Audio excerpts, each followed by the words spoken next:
কোনো কাজ করে দেখাতে হলে বা কোনো কাজে সফলতা অর্জন করতে হলে তিনটে জিনিস ভীষণ প্রয়োজন।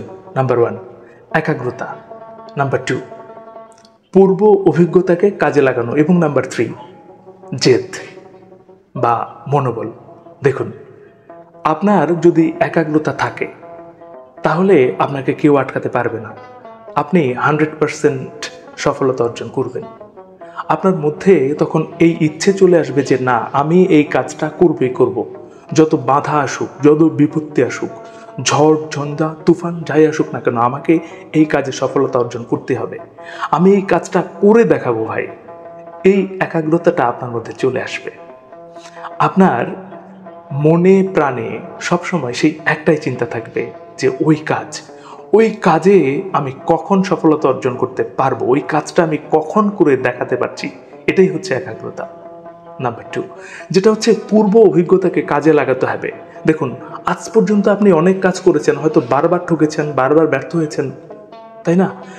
এবার আপনি যদি সেই পূর্ব অভিজ্ঞতাকে কাজে না লাগান যে আচ্ছা, আমি এর আগে তো এই ধরনের কাজ করেছিলাম, কিন্তু কেন পারলাম না, কেন আমি সফলতা অর্জন করতে পারলাম না, কেন আমি ব্যর্থ হয়েছিলাম, সেখান থেকে আপনি আপনার সেই পূর্ব অভিজ্ঞতাকে কেন আপনি কাজটা করতে পারেননি, কি কি বাধা ছিল, সেই সব বাধাগুলো ভেবে চিনতে যে না, এবার এই ধরনের বাধা এলে আমাকে এই প্ল্যান মাফিক কাজ করতে হবে, তাহলে এই বাধাগুলো আর থাকবে না।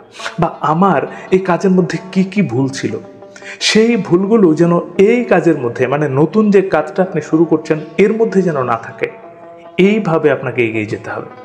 এবং এর সঙ্গে আরেকটা পয়েন্ট বলবো, সেটা হচ্ছে জেদ। আপনার মধ্যে যদি জেদ থাকে, কোনো কিছু করার জেদ, যে আমি এই কাজটা করবই করব, আমি এই কাজে সফলতা অর্জন করবই করব, তাহলে দেখবেন আপনাকে কেউ আটকে রাখতে পারবে না।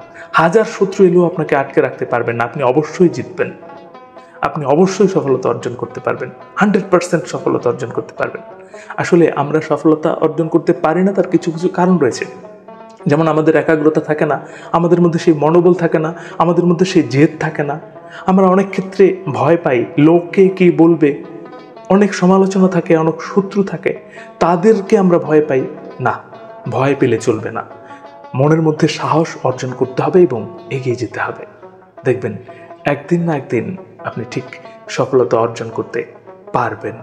একদিন আপনি সফলতার চূড়ায় পৌঁছে যাবেনই। যে আপনাকে টিটকারি করতো, পেছনে নানান কথা বলতো, তারা দেখবেন একটা সময় আপনার কাছে এসে মাথা নত করে দাঁড়িয়ে যাবে এবং আপনার কাছে জানতে চাইবে, বল না রে ভাই, তুই কি করে এই কাজে সফলতা অর্জন করতে পারলি, আমাকে একটু টিপস দে না রে ভাই। কথাগুলো মিলিয়ে নেবেন, ভালো শুনবেন, ভালো থাকবেন। ধন্যবাদ।